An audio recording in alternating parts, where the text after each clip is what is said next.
The speeds at which these weapons maneuver, and the distances they can cover quickly, introduce new dimensions of threat tracking challenges for weapons planners at the Pentagon.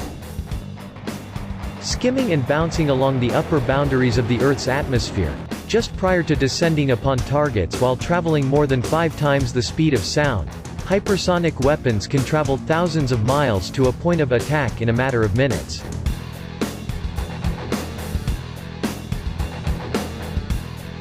The technology is almost paradoxical to a degree, as the unprecedented advantage it brings to offensive warfare is matched if not outweighed by a corresponding disadvantage: defending against hypersonics. If an attacking weapon transits too quickly from one radar aperture or field of view to another too quickly, then how can defenders establish any kind of continuous track on the target? Hypersonic weapons are, in virtually every respect, a multi-domain threat, as they can attack targets at sea, on land, in the air and even in space. The speeds at which these weapons maneuver, and the distances they can cover quickly, introduce new dimensions of threat tracking challenges for weapons planners at the Pentagon. What if anti-satellite weapons traveled at hypersonic speeds? How might large platforms such as ships, ground command centers, armored vehicles on the move, fighter jets and even satellites be protected?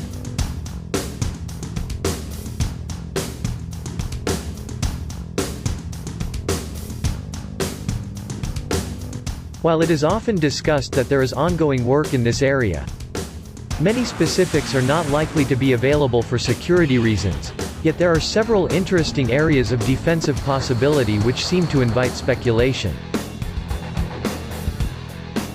Would a hypersonic interceptor need to travel at hypersonic speeds? A kind of hypersonic versus hypersonic dynamic? Perhaps lasers traveling at the speed of light, should they have the requisite strength and range, be fast enough to hit, disable or even fully incinerate hypersonic weapons?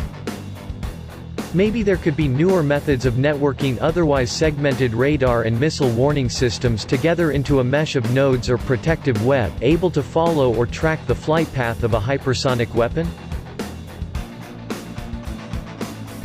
Efforts aligned with this concept, such as the Army's evolving Integrated Battle Command System, are already progressing and showing promise, if even not specific to hypersonics.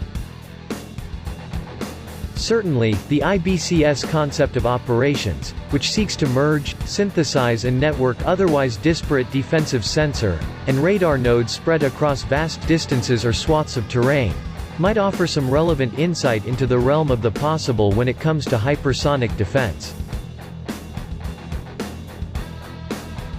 Given the complexity of the threat, and the pace at which potential adversaries are evolving hypersonic weapons, it is by no means surprising that Moser said Space Force and Air Force Research Laboratory are working closely with the Navy, Defense Advanced Research Projects Agency and Missile Defense Agency to share developmental data and technologies with a mind to maturing interoperable, multi-domain defensive systems able to track and ultimately deter hypersonic attacks.